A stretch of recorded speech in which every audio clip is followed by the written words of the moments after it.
Sunday म्हटलं की आमच्याकडे मस्त सकाळी-सकाळी अभ्यासाचा प्रोग्राम असतो. कारण वीरू घरी राहते आणि तो अभ्यास करत राहिला का सरूलाही करायचा असतो. मग काय दोघं एकमेकाला कंटिन्यू करू लागत होते. तोवर मी पटकन अशा भाजीपोळ्या वगैरे बनवून घेतल्या आणि आज नाश्त्याला तर सुट्टीच दिली होती कारण माझा धोबीगाड संडेला वाट बघत असतो. मग काय वीरूचेही कपडे होते स्कूलचे, यांची ड्युटीची पण असते आणि घरातले काही छोटे-मोठे कपडे असते जे की मी आज संडेला धुवायला काढते.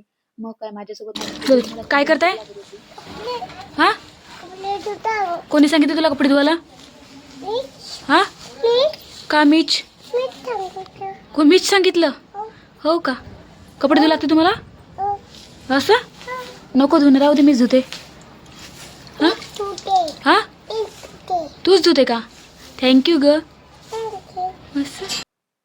तुम्हालाही फ्रीमध्ये कामवाली बाई पाहिजे असेल तर आमच्या पिल्लूला नक्कीच ऑर्डर करा. मस्त असे चकाचक कपडे धुवून देते ती. मग काय दुपारी मस्त आराम वगैरे केला आणि पिल्लूला मस्त थोडंसं लाडून वगैरे घेतलं आणि नंतर तिला जेवण चारायला घेतलं. त्यासाठी पटकन असं तडकावालं वरण बनवलं तिला. कारण तिची आजकाल नखरे खूप जास्त असते. कारण तिला पटकन अशी चव समजते कारण ती आता थोडी मोठी झाली आहे. आणि जेवायचं म्हटलं का तिच्या खूपच नाकातोंडावर येते. मग काय अशी काय तिची नखरे चालू होते. मग वीरूला चारून दिलं का त्यावेळेस तीही खात असते. मग कारण दोघं एकमेकाच्या याने खात असते. आता वीरू थोडा मोठा होत चालला. तरीही मी त्याला कधी-कधी चारून देत कारण आईसाठी मुलं कधीच म्हणजे मोठे होत नाही. मग त्याला चारून वगैरे दिलं आणि बघा ज्यावेळेस मी एक्झिबिशनला गेली होती त्यावेळेस असे काही बुक्स आणले होते.